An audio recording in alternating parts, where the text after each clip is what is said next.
tous, je me présente Abdelhalim Ala, élève en première ES en lycée français à Bahreïn, journaliste du programme 300 secondes, et nous sommes aujourd'hui présents avec Amina Dib, élève en ES aussi. Bonjour Amina. Bonjour Anne. Alors tout d'abord, avant de parler du droit de vote des étrangers en France, est-ce que tu peux nous rappeler quels sont les critères pour pouvoir voter en France? Bien sûr, alors les critères pour pouvoir voter en France, ils sont basés sur 3 points. Le premier, il faut être majeur, c'est-à-dire avoir 18 ans. Le second, jouir de ses droits civiques et politiques, c'est-à-dire ne pas avoir de condamnation. Et pour finir, avoir la nationalité française. Ah, donc tu veux dire que les étrangers sont donc exclus du droit de vote?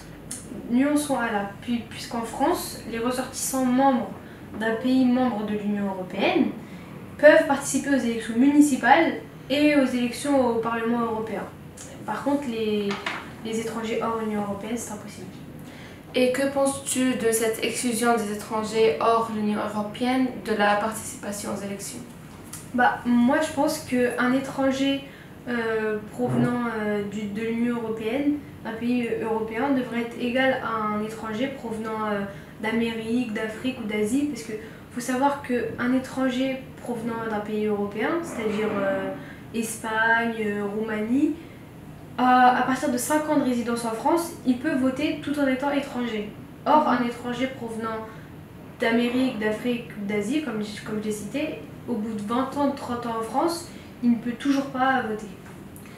Et on suppose que le droit de vote est accordé. Selon toi, qu'est-ce que cela permettrait dans la société française? Tout d'abord, ça permettrait une meilleure intégration des étrangers qui sont souvent présents depuis longtemps sur le territoire français. Et de plus, il faut savoir que 55% des Français, selon des sondages qui datent des dernières élections présidentielles, ils sont favorables au droit de vote des étrangers en France. Donc en fait, ça montre que la société est prête. Et y a-t-il des oppositions au droit de vote des étrangers hors Union européenne?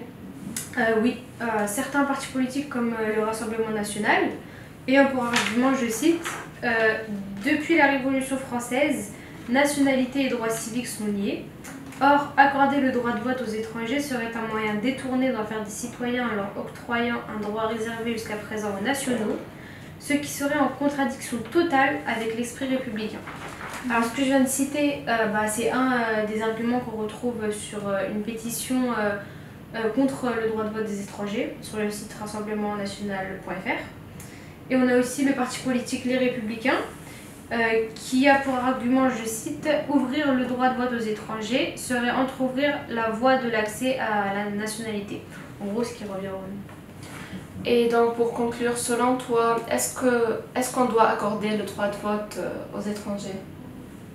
Selon moi, les étrangers, comme tous nationaux, ils payent des impôts, ils participent au dynamisme de la société en France. Donc en fait, ils ont des droits et des devoirs comme tout Français. Donc pourquoi eux, ils ne pourraient pas voter en France? Donc moi, je suis totalement pour le droit de vote des étrangers en France. Merci Amina, c'était le programme de 300 secondes et on se retrouve très vite avec d'autres sujets.